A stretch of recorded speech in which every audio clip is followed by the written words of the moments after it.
Hey, it's Solomon with the Mortgage Hub, and I wanted to give an overview of how income gets calculated, for a mortgage. Whether it's going to be on the traditional side, meaning conventional FHA loans or jumbo loans, versus the non-traditional or alternative side, like bank statement programs. Okay, so we're going to look at it from those two perspectives. First is the conventional loans.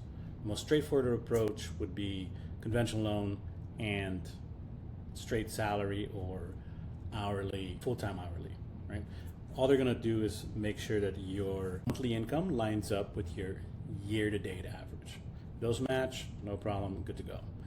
If you earn commission or bonus, they're going to take a look at 2 years. They're going to compare year 2 and year 1. If year 2 is greater than year 1, then they're going to take an average.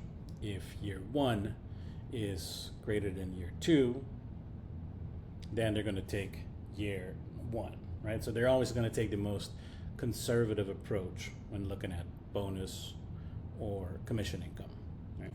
If there's going to be a fluctuation, 10% or more between those, either up, well, not typically up, but if it's a fluctuation down, like of 10% or more, then you may have to explain, the reason for that fluctuation. Okay.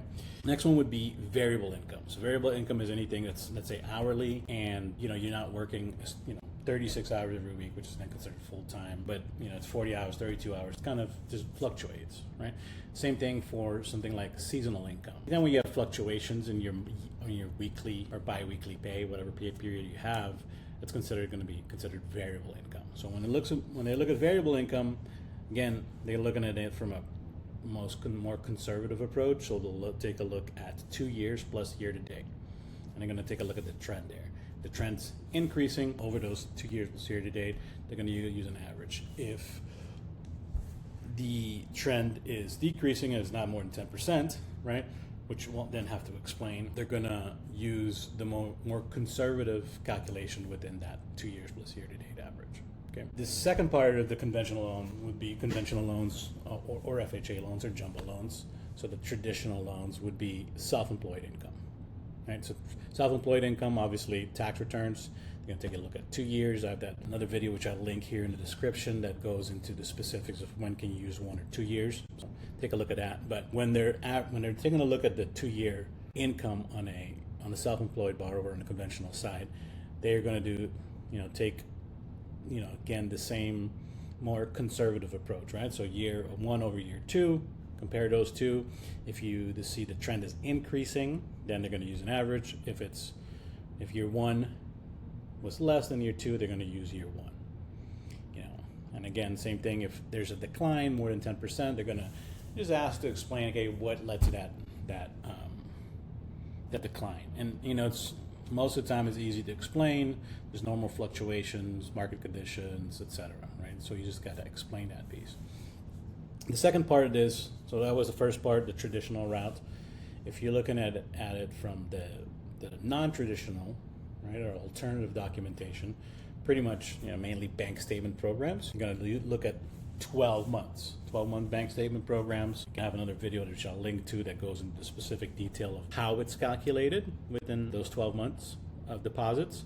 But if you're going to have fluctuation within that 12-month period, which is okay. Now, if you see if they see some deposits that are unusually large, like for example, if you have typically 20K a month in deposits, and then 1 month you have 100K, 200K, or whatever, something that kind of is an outlier, they will ask, to source that deposit, just to make sure it's coming from the same source and it's not related to, some other earnings, investments or something, a one-time but not a recurring part of your business. When a loan officer works with the borrower on a bank statement program, they're going to have what's called like a business narrative, right? So loan officer is going to work with the borrower to kind of, put together a business narrative of how the business generates income, how do they get, like, what type of business is it?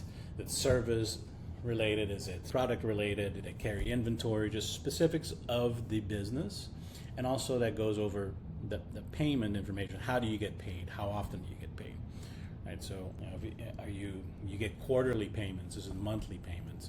So those things, I think it's very important to make sure that if you're going to be doing a business bank statement program, to really focus in that business narrative, explain it as best as you can. It's going to really reduce the questions that you're going to have in underwriting when they review your 12-month bank statements. Same thing kind of like for seasonal income. If you're in a business that, for example, like a tax preparer or construction, maybe seasonality to your income, explaining that in that business narrative is important. Okay.